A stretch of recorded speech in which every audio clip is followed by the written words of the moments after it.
Pleasure of interviewing Chloe Cole and Maya Poet here today at the Women's Empowerment event in Orlando, Florida. Welcome, ladies. Thank you for joining us. Thank you so much for having us. Thank you. It's our pleasure. So, Chloe, you were one of the keynote speakers today. Can you tell us about this journey that you're on right now as a spokesperson? So I am a detransitioner and a formerly trans-identified teen, having gone through the process of socially and medically transitioning between the ages of 12 to 16. And since I was 17 years old, talking about the experience that I went through and that my family went through, and our struggles within the medical system, and advocating against the use of these treatments in children.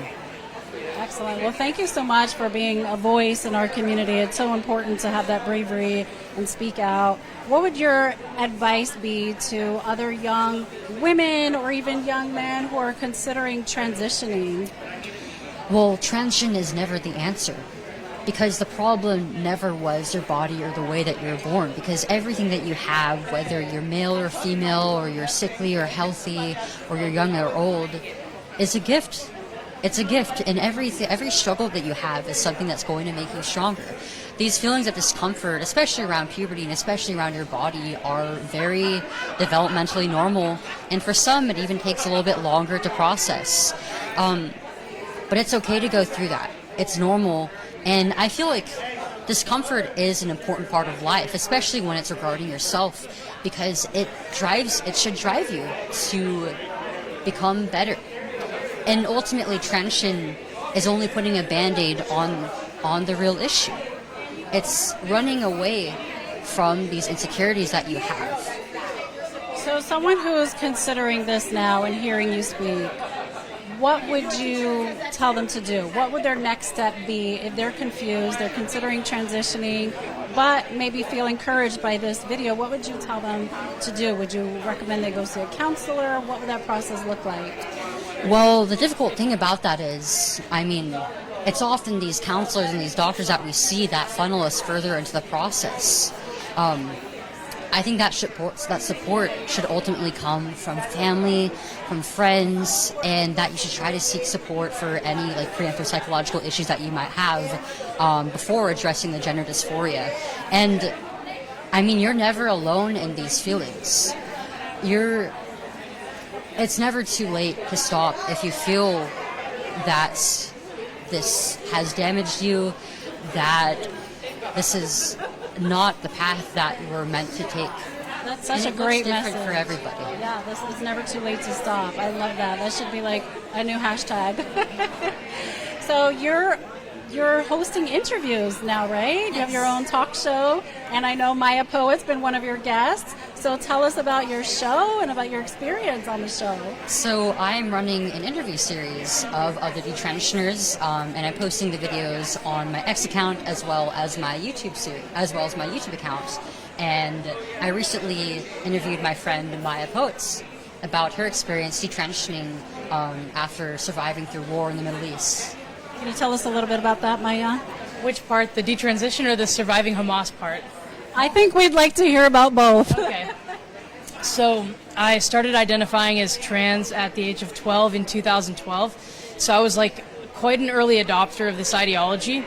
And my parents are naturally intelligent and skeptical people. And they basically, sent me to study abroad for a year in a non-Western country in attempts of, dragging me out of the trans cult. But which I do believe it very much is. It has a lot of overlapping elements with other high control and high demand religious groups.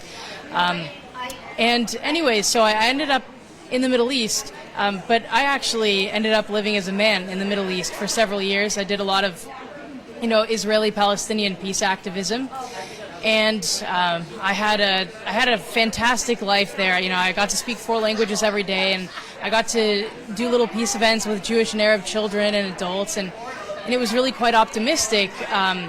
It was really the process of living through multiple wars in Israel. The first one that I lived through was in May of 2021 that started me along the process of realizing how incredibly impractical it is to be reliant upon big pharma for the production of your hormones when for example, war interrupt supply chains.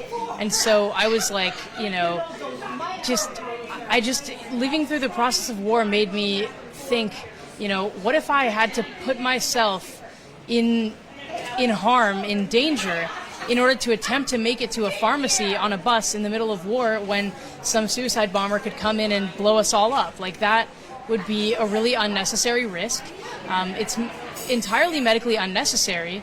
And so to put your body through that, especially in a chaotic environment when you can never count on your ability to access those treatments, it just becomes very impractical. But I would say that, the process of questioning lasted for quite a while because I was trans-identified from the age of 12 to 24, so that was half of my life.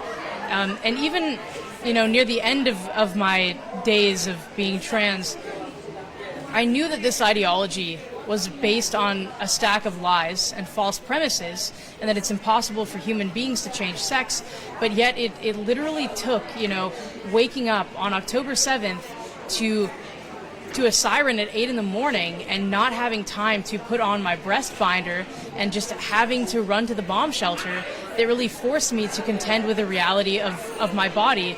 And it was in that moment when I really realized that actually, while, I was convinced by a bunch of predatory adults at the age of 12 that there was something wrong or pathological about my healthy female body, it was really in the process of running back and forth between bomb shelters that I realized that actually there is nothing wrong with my body, that my body is capable, and that it is my duty to myself to maintain its, my female body in its intact state as much as is possible. And so I really, if we are to draw silver linings from things like war, I would say that, had it not been for the wars that I lived through, I don't know if I would have gotten out of this.